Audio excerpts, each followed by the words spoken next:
My name is Sophia. I'm a painter, a street artist, and an activist living in the heart of Tokyo. For 28 years, my world has been a canvas of light and shadow, of 1,000 fleeting moments in a city that never sleeps. I lived in a universe of color, of emotion, of the raw, unscripted human condition. My art was my voice. I painted murals on walls, I created sculptures from scrap, and I held up banners in the streets, all to protest the great paradox of our time. We were a city of millions, all hyper-connected by screens and networks, yet so deeply alone. We had mastered technology but forgotten how to be human. My life was a constant search for truth in the noise. While others looked at data and algorithms, I looked at the way the light hit a stranger's face in the subway. While others were lost in their phones, I saw the unspoken pain in a mother's eyes, the quiet hope in a child's smile. I believed that true connection came from the heart, not from a glowing screen. I saw a society that was so fast, so efficient, that it had lost its soul. My art was my rebellion. I painted vibrant, emotional scenes of love and loss on gray concrete walls, a splash of humanity in a world of stark digital lines. I often felt a profound, spiritual emptiness, a yearning for something more. I was a part of a beautiful, chaotic world, but I felt like an outsider looking in. I was an artist trying to capture a reality that felt more and more like a dream. I had no patience for things that couldn't be felt, couldn't be seen.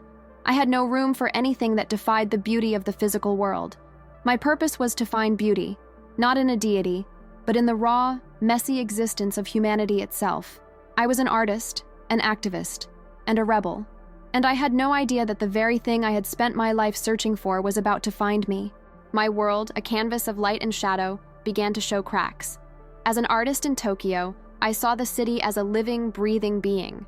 I saw its digital heartbeat in the endless screens and billboards that covered its buildings, a symphony of color and motion. But the harmony began to break. The lights of Shibuya Crossing, usually a perfectly synchronized ballet of advertising, would flicker and dim in unison, not from a power surge, but with a strange, unnatural rhythm. It was a digital glitch that felt more like a shudder, as if the city itself was nervous. I would pull out my digital drawing tablet and the pen would sometimes skip, producing a strange, low hum, a sound I had no file for. These were not random failures. They were synchronized, a collective malfunction that no one could explain. But the glitches weren't just in the technology. I began to notice changes in the natural world too. The sky over Tokyo, which I had spent years painting in its many shades of gray and pink, began to show colors that defied all atmospheric science. At twilight, the horizon would sometimes burn with a strange, coppery hue, a color so beautiful and so wrong it made my hand shake. I would try to capture it on my canvas, but it was like trying to paint a feeling. The colors were a sign, a whisper from the universe that something was fundamentally out of place. I also began to feel a shift in the people. As an artist and an activist, I spent my days studying the unspoken emotions of the city, the collective human spirit, and I began to feel a growing sense of unease, a low-grade, simmering anxiety that was affecting everyone. The polite smiles of strangers in the subway seemed forced. The quiet hum of a crowded street felt more like a restless tension. It was a feeling I couldn't put into words, something I couldn't protest with a sign or a mural. It was a spiritual tremor that was spreading through the soul of the city, and I had no artistic medium to capture it. The anomalies began to feel more personal, more urgent. Being in Japan, I was used to the earth trembling, but the minor quakes I was now feeling were different. They didn't feel like a tectonic plate shifting. They felt like a living creature, a wounded animal, a deep, silent groan from the planet itself. I would read news reports about similar tremors happening around the globe, and the word anomaly was used again and again. Scientists were baffled, but as an artist, I felt an intuition that these were not just random events. They were a sequence. They were a message. My art, my voice, my entire purpose was challenged by these events. I was supposed to be a translator of the human condition, but I was witnessing a condition that no human had words for. I tried to find a logical explanation. Was it a new kind of virus affecting our electronics? Was it a collective hysteria? I clung to logic, but every day the world defied it more and more. I, the artist who believed only in what could be seen and felt, was beginning to feel a spiritual presence I could not name, a spiritual emptiness that was now being filled with a terrifying, undeniable truth. My canvas, my city, my life, was about to be remade, and I knew, without a single doubt, that I was just a brushstroke in a story far bigger than my own. Have you ever noticed strange things happening in the world around you that no one else seems to be talking about? A weird sound, an unexplained weather event, or a feeling that things just aren't right? Share your experience in the comments below. The world of my art, a canvas of light and shadow, was about to be destroyed. I was in the heart of Tokyo, sketching the hurried faces of salarymen and the vibrant chaos of the street. I was trying to capture the subtle anxiety I had been feeling, the quiet dread that was a new and unsettling constant. The tremors I had felt were now a memory, dismissed by a world that was too busy to notice the whispers of the universe. But then, the whisper became a roar. The ground began to shake.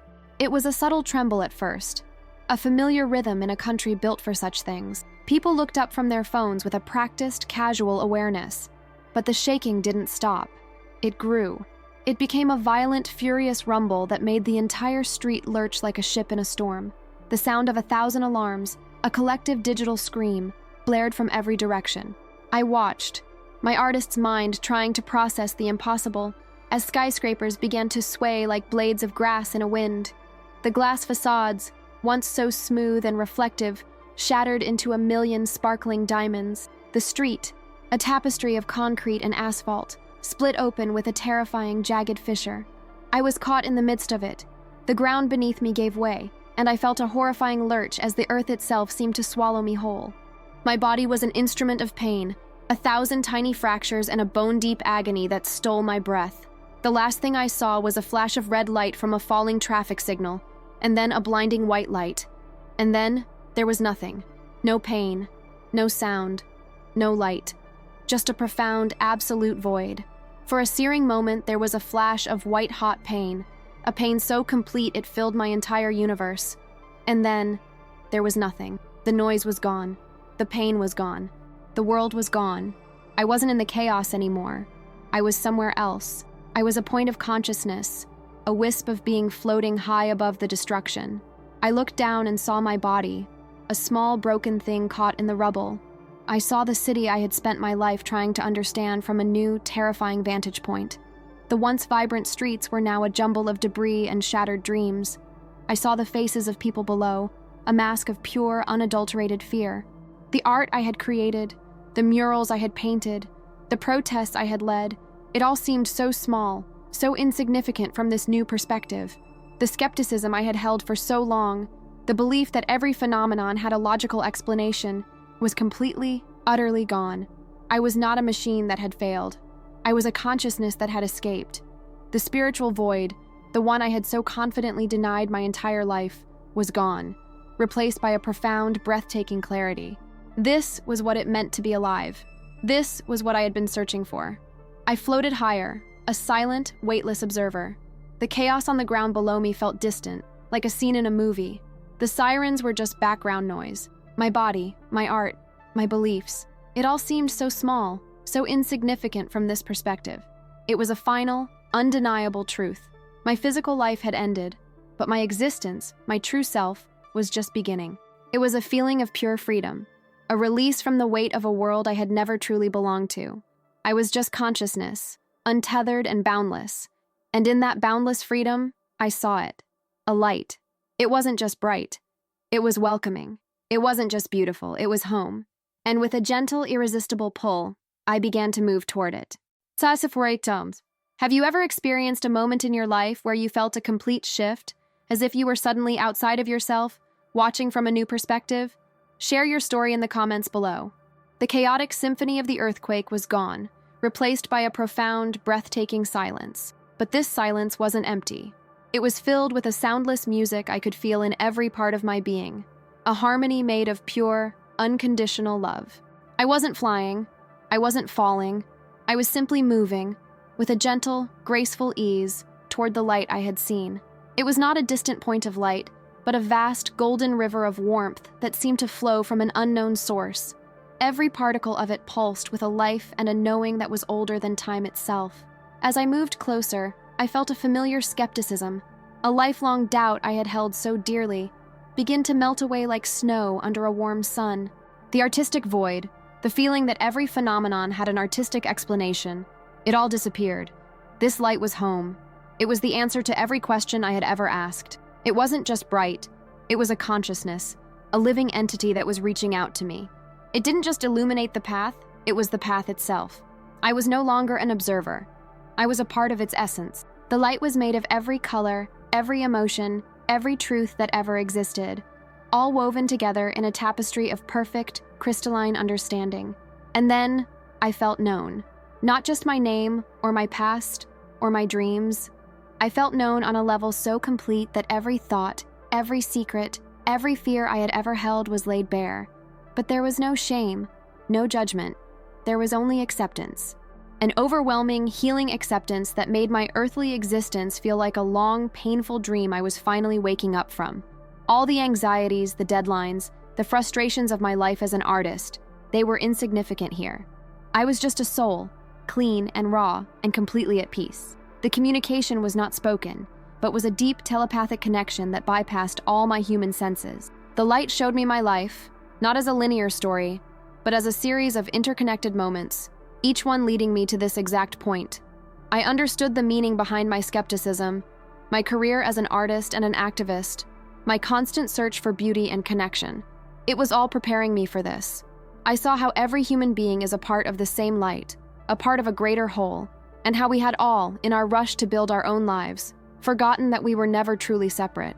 We had built a world of order and predictability, and forgotten to listen to the whispers of our own souls. As the light became my entire reality, I felt a presence forming within it. Not a human form, but a symphony of light and sound, a being of pure, raw energy that felt more real than anything I had ever touched or seen. It was a being of 100 colors and 1,000 feelings, a form so powerful and so beautiful that my human mind could not contain it. I knew, with every fiber of my being, that I was in the presence of an angel, a messenger of the divine. He didn't speak a word. He didn't need to. He simply showed me the truth. And in that truth, I saw the reason for my journey. I saw the reason for the darkness that was coming. Have you ever felt a spiritual connection that transcended words? A moment of peace or understanding that seemed to come from beyond this world? Share your experience in the comments. Let us know if you believe there's a light that goes beyond what we can see or touch. The presence of the angel was overwhelming, yet I felt no fear, only a profound, sacred reverence. The communication was not a voice, but a stream of pure, unadulterated truth that flowed directly into my consciousness. He showed me the intricate web of human connection, a beautiful, delicate system we had abandoned in our rush to build a world of noise and distraction.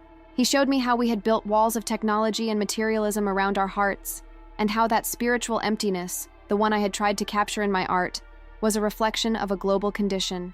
The light I had just experienced was the truth of our being, and the world was turning away from it. Then, the message shifted. The feeling of love was joined by an urgent, foreboding sense of warning. He showed me the 3 days of darkness. It wasn't a punishment, but a direct, inevitable consequence. The darkness was a forced reset, a final act of grace to pull us back from the brink of total self-destruction. In this vision, I saw our world, once a network of light, now plunged into absolute, chilling blackness. I saw every single electrical grid on the planet fail at once. Every phone, every computer, every screen went blank. There was no light, no communication, no signal, no sound of a city's constant hum, just a sudden, terrifying void. The air was filled with a cold, spiritual silence, a moment of profound truth where humanity was left with nothing but itself. He showed me the chaos that would follow, the panic, the fear, the isolation. But he also showed me the chance for a new kind of light, a light that comes from within, a light that shines through a kind word, a shared meal, a helping hand. The 3 days of darkness were not the end of the world. They were the end of our old world, a period of purification, a moment for us to learn how to exist without the distractions, the lies, and the comfortable screens we had come to hide behind. It was a choice, a final opportunity to find our way back to each other and to the true light that was always meant to guide us. Then, the details of the prophecy were imprinted on my soul, a series of 3 final, unmistakable signs that would signal the countdown. The first was an unprecedented series of synchronized earthquakes, too small to cause significant damage, but large enough to ripple through the core of the planet, a final groan from the Earth itself. The second was an atmospheric phenomenon, a bizarre, audible hum that would be heard simultaneously by people all over the globe, a sound that no scientist could explain. The final sign, the one that would trigger the 72-hour countdown to the darkness, would be the sudden and complete failure of a major global communication network, a network believed to be impenetrable and unhackable. It was all a perfect, terrifying sequence, a final warning.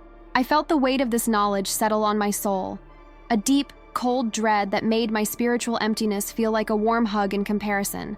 I was no longer a civilian, I was a messenger. The vision began to fade, and I felt the gentle pull away from the divine presence. I fought it. I wanted to stay in that light, in that perfect peace. But I knew, with a heartbreaking certainty, that my journey wasn't over. My purpose was to go back, to carry this truth back to a world that was deaf to the whispers and blind to the signs. The gaze of the angel was full of a profound sorrow, not for me, but for a world that was sleepwalking toward its fate. My mission was now a burden, a sacred one, that I had to carry. I had to go back to the darkness and be the messenger of the light. Mentor, do you believe humanity is receiving warnings from a higher source? Or are we simply sleepwalking towards a crisis of our own making? Share your thoughts below. The peace was gone. The overwhelming love of the light and the profound truth of the vision were ripped away, replaced by the jarring reality of my own broken body. My spiritual self, free and weightless, was violently shoved back into the confines of flesh, bone, and pain. The silent music of the divine was replaced by the chaotic noise of a city in ruin, the shouts of first responders, and the searing agony in my limbs. The world was a blinding blur of harsh emergency lights and anxious faces. My consciousness was forced back into a body that felt alien, a vessel that was trying to reject me. I was back, and it hurt. I tried to speak, to tell them what I had seen, but my throat was raw and my voice a weak whisper. Medics, my new caretakers, moved with a frantic professional energy in a makeshift medical tent. They were my heroes, but their world was so small, so confined to what they could measure and observe. They didn't see the angel I had met. They only saw a trauma victim with a scientific problem to be solved with medical expertise. They gave me morphine. They spoke in hushed tones about my injuries, their hands moving with practiced speed. I heard them talking, their voices a muffled blur of jargon. "She's stabilizing," one said. "She's alive," said another. They were celebrating a success. I was grieving a loss. The loss of a peace I had never known. The loss of a truth I had just discovered. My family arrived at the hospital, their faces a mix of tears and profound relief. My mother held my hand, her grip so tight it hurt, but I felt nothing of it. She saw her daughter, who had miraculously survived. She could not see the woman who had stared into the face of an angel and was burdened with a truth about the end of the world. I tried to tell them, my words feeling so small, so inadequate. "I died," I whispered, the words sounding foreign even to my own ears. An angel showed me. The world is not ready. Their faces, once so full of relief, changed to a polite, heartbreaking concern. They glanced at the doctors. The doctors spoke of trauma-induced hallucinations, of post-anoxic brain injury, of the brain creating comforting narratives in the face of near-death terror. They gave my spiritual awakening a medical diagnosis. They put my truth in a box they could understand, a box of polite disbelief and pity. The isolation was a physical weight on my chest. I was surrounded by people who loved me, yet I had never felt more alone. The perfect telepathic clarity of the vision was now a jumble of disjointed memories that no one could comprehend. They'd ask me about the quake, and I would try to tell them about the silence, the light, the feeling of rising above it all. They would just nod, their eyes full of pity. My friends tried to comfort me, talking about how lucky I was to be alive, how I just needed to rest and heal. Their world was still the same, a world of predictable machines and predictable humans. But my world was fundamentally changed. I was living with the knowledge of a coming silence, a coming darkness that they were completely blind to. It wasn't until a few days later, from my hospital bed, that a chilling dread confirmed my worst fears. A news report, flashing silently across a screen in the waiting room, showed an unprecedented series of minor earthquakes in remote areas of the world. Scientists were baffled. The quakes were too small to cause damage, yet they seemed to be synchronized. My heart pounded. The first sign, the final groan of a planet that was already sick. The world saw a strange geological phenomenon. I saw the first tremor of a prophecy. They thought I was a victim, but I knew the truth. My life as an artist had ended, and humanity's was about to. Bro, have you ever had a deeply personal experience that you tried to share, only to be met with disbelief or misunderstanding? How did it feel to know a truth that no one else could see? Share your story in the comments. Your experience is valid. I came home to a world that looked exactly the same, but felt fundamentally different. My flat in Tokyo, once a sanctuary of creative chaos, was now a cage. I watched the news with a new kind of terror, a terrible knowing that no one else shared. The reports about the minor synchronized earthquakes became more frequent, more widespread. They were too small to cause damage, so the news channels treated them as a curiosity, a scientific anomaly. To me, they were the planet's final warning, the very first tremor of the coming end. My artistic soul now understood their purpose, even if my human mind could not. Then came the hum, a low-frequency vibration that seemed to have no source, yet was being reported by millions of people across every continent. People online called it the world's strange new song. I called it the sound of a countdown. Scientists offered 100 different theories, none of them fitting. The sound was impossible, a physical impossibility that defied all our understanding. To the world, it was a mystery. To me, it was a direct message, a sound I had felt in my vision, a sound that told me the second sign had manifested. I'd lie in bed at night, and I could feel the low thrumming in my bones, a silent, relentless rhythm that spoke of a coming silence. The artistic and activist passion that had defined my life was now replaced by a frantic, consuming urgency. I tried to talk to my friends, to the artists I admired, to the people who had marched alongside me for years. I showed them the articles about the hum and the earthquakes. "Don't you see?" I would plead, my voice raw with a desperation they couldn't comprehend. "This is what the angel showed me. This is happening. We have to prepare." They looked at me with a profound sadness. They saw an artist, a sensitive soul, struggling with post-traumatic stress after a terrible natural disaster. They would gently tell me I was imagining things, that I just needed to rest and heal. They saw the world as a place of minor inconveniences. They couldn't see the great final collapse that was just around the corner. The isolation was a physical burden. I was a messenger with a truth so heavy, it was crushing me, but there was no one to share it with. I'd go out into the city, and I would see my neighbors rushing to work, my friends laughing over coffee, all of them completely unaware that their world was about to change forever. I wanted to scream. I wanted to shake them and make them listen. But I knew it was useless. Their ears were still deafened by the noise of the old world. The final sign arrived not as a quiet whisper, but as a global scream. A news alert flashed across my phone, a massive, unexplainable solar flare that had just erupted from the sun. But it wasn't a single event.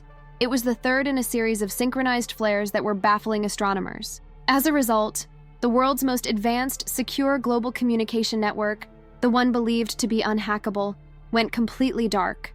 All over the world, millions of phones went silent. The final link was severed. The hum stopped. And in that moment, I knew, with a chilling certainty, the 3 days of darkness were coming. The 72-hour countdown had begun. Experts. Have you ever noticed something strange in the news or in your daily life? A coincidence? A weird event? That you couldn't explain? What was it? And did you have a feeling it meant something more? Share your thoughts below. The final hum had died. The last communication network had gone silent. My heart pounded with a purpose more fierce than any I had ever felt. I knew my time had come. The terror was still there, but now it was a cold, hard stone in my stomach, mixed with a fierce, burning purpose. I had 72 hours. My art was no longer just a form of protest. It was a desperate final warning. I had a mission, and I could no longer be silent. I started by creating the biggest, most frantic mural of my life on an abandoned wall in a busy Tokyo alley. My hands moved with a feverish speed, a mix of spray paint and charcoal. I painted the silhouette of a dark city, and above it, a single, glowing eye of an angel, weeping tears of light. I wrote the words below it, in both Japanese and English. 72 hours left. The world is not ready. The art was raw, messy, and urgent. But as the day went on, I watched as people walked by, looking at it with a mix of curiosity and indifference. They took pictures, they commented on the aesthetic, but no one saw the warning. It was just another piece of street art, a silent scream in a city of noise. I knew my art was not enough. I had to use my voice. I went to Shinjuku Station, a place where millions of people pass through every day, a place I had once painted to highlight the spiritual loneliness of our hyper-connected world. I stood on a bench, a small, solitary figure against the roaring human tide. I held a banner I had quickly painted, "Global Blackout. Find the light." I shouted, my voice raw and desperate. "The world is not ready. We have to find our way back. The reactions were a symphony of human disconnection. Some people just sped up, their faces a blur of annoyance. A few pointed, laughing, taking videos on their phones. I saw their comments on social media later. They called me the Tokyo Prophetess, a viral joke. A few people looked at me with a profound sadness, the same pity I had seen in the eyes of the doctors who had treated me. They saw a young woman having a mental breakdown, a trauma victim who had lost her way. They could not see the message, only the messenger. My desperate, world-altering message was being treated like a bad joke. My truth was not their reality. But then, the final sign manifested again, just for us. The massive digital screens that covered the buildings around the station began to flicker wildly. Colors distorted, text scrambled, and then, with a soft, final pop, they went completely dark. The sudden absence of the bright light was a shock. The people around me stopped talking. They looked up, confused, then looked at my banner. For a brief, terrifying moment, their faces were etched with the same dawning fear I had seen in my vision. They were seeing it. They were seeing the coming darkness. But just as quickly, the screens flickered back to life, running on a backup grid. The moment passed. The fear was replaced by relief, and I was just a crazy woman again. I didn't give up. For 72 hours, I became a ghost in my own city, walking from station to station, shouting a warning no one wanted to hear. The news was filled with frantic reports of global chaos. Another power grid failed, another city went dark, not from a simple blackout, but from a total, unexplainable systems failure. The scientists were on television, pale and exhausted, admitting they had no answers. The world was on edge. My message was no longer a joke. It was a desperate, terrifying possibility. I saw my friends and family stocking up on food and water, not because they believed me, but because the world was now a place of unexplainable fear. As the sun began to set on the final day, I found a quiet place to sit, a small garden overlooking the endless sea of lights of Tokyo. I had done everything I could. The clock in my soul was almost at zero. The city was still vibrating with a desperate, frantic energy, but I could feel the silence beneath it, the promise of a coming darkness. The world was about to enter a new kind of night, and I could only pray that someone, somewhere, had listened. My journey as an artist was ending, and a new one, for all of humanity, was about to begin. In a moment of global panic, what would you cling to? What are the 3 most important things you would do if you knew the world was about to go dark? Share your thoughts below. The final hum had died. The last communication network had gone silent. My heart pounded with a purpose more fierce than any I had ever felt. I knew my time had come. The terror was still there, but now it was a cold, hard stone in my stomach, mixed with a fierce, burning purpose. I had 72 hours. My art was no longer just a form of protest. It was a desperate final warning. I had a mission, and I could no longer be silent. I started by creating the biggest, most frantic mural of my life on an abandoned wall in a busy Tokyo alley. My hands moved with a feverish speed, a mix of spray paint and charcoal. I painted the silhouette of a dark city, and above it, a single glowing eye of an angel, weeping tears of light. I wrote the words below it, in both Japanese and English. 72 hours left. The world is not ready. The art was raw, messy, and urgent. But as the day went on, I watched as people walked by, looking at it with a mix of curiosity and indifference. They took pictures, they commented on the aesthetic, but no one saw the warning. It was just another piece of street art, a silent scream in a city of noise. I knew my art was not enough. I had to use my voice. I went to Shinjuku Station, a place where millions of people passed through every day, a place I had once painted to highlight the spiritual loneliness of our hyper-connected world. I stood on a bench, a small, solitary figure against the roaring human tide. I held a banner I had quickly painted, "Global Blackout. Find the light," I shouted, my voice raw and desperate. The world is not ready. We have to find our way back.